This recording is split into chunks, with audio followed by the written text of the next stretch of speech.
মাত্র 10,000 টাকা জরিমানা আরোপ করব। মেয়াদোত্তীর্ণ ওষুধ পাওয়া গেছে, কাউন্ট এই যে এটা অনুমোদিত ওষুধ পাওয়া গেল, মাত্র হাত দিলাম পেলাম। আপনারা তো এটা তাহলে প্র্যাকটিস, আপনাদের এটা আপনাদের মানে ইগনোরেন্স আছে। হ্যাঁ, ফার্মেসিতে ওষুধ ব্যতীত অন্য কোনো পণ্য, কসমেটিক্স, খাদ্য, কীটনাশক ইত্যাদি মজুদ ও বিক্রয় করা যাবে না। আপনার লাইসেন্সে স্পষ্টভাবে বলা আছে, কিন্তু আপনার ফার্মেসিতে অনেক খাবার আছে। কে সিনিয়র কে? আমি মানে আচ্ছা মালিক, আপনি আমাকে একটু ট্রেড লাইসেন্সটা দেখেন। ড্রাগ লাইসেন্স, ট্রেড লাইসেন্স দেখি আমরা। হ্যাঁ আচ্ছা, আপনার তাহলে লাইসেন্সে বলা আছে যে আপনি ফার্মেসি, তাই না?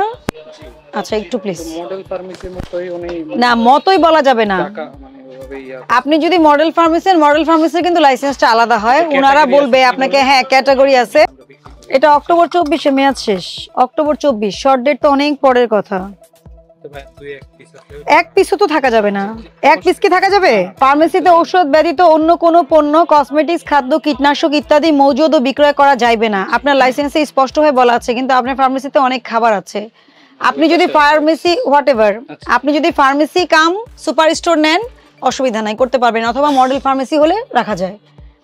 আপনি মডেল ফার্মেসিতে বলাই থাকে যে কি কি আপনি মানে সব লাইসেন্সে আসলে বলা থাকে আপনারা কি করতে পারবেন আর পারবেন না।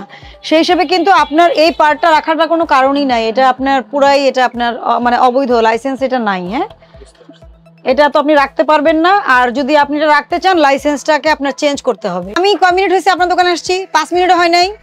তো এই মিস্টেক আমি যদি পাই, আপনি কেন? আমি এই কথাগুলো সব ফার্মেসিতে গেলে বলি। আপনি এখনই ট্রেনে দেখেন ভিডিও, একদম খুবই কমন।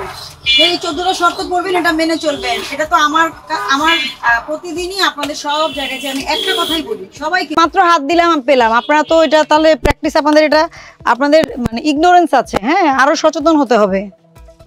এত আগের মেয়াদ উত্তীর্ণ থাকলে তো সমস্যা। হয়তো 1 সপ্তাহ থাকে, অনেক সময় 1 সপ্তাহ হয়তো থাকে। ওটা মাসের শুরু না, দেখা যাবে যে আপনি হয়তো জানুয়ারির 31-এ মেয়াদ গিয়েছে, হয়তো খেয়াল করেননি।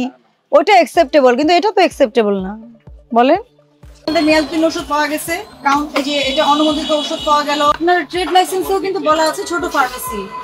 তো আপনার এখানে তো বলাই আছে ফার্মেসিতে ওষুধ ব্যতীত অন্য কোনো পণ্য, কসমেটিক্স, খাদ্য, কীটনাশক ব্যবহার করা যাবে না। ফিজিশিয়ান স্যাম্পল ক্রয় বিক্রয় করা যাবে না।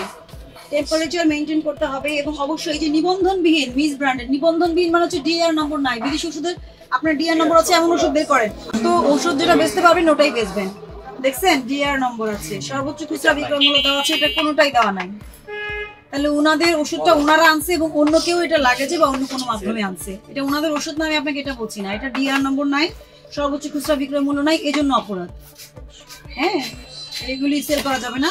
এর যার কাছ থেকে নিয়েছেন ফেরত দিবেন। ফার্মেসিতে ওষুধ ব্যতীত অন্য কোনো পণ্য, খাদ্য, কীটনাশক মজুদ ও বিক্রয় করা যাবে না। এখন এই পুরোটা সাইট যদি আমি সিজ করে নেই, আপনার অনেক টাকার প্রোডাক্ট না, যার এই লাইসেন্স আছে সুপার শপে তাকে দিয়ে দিবেন।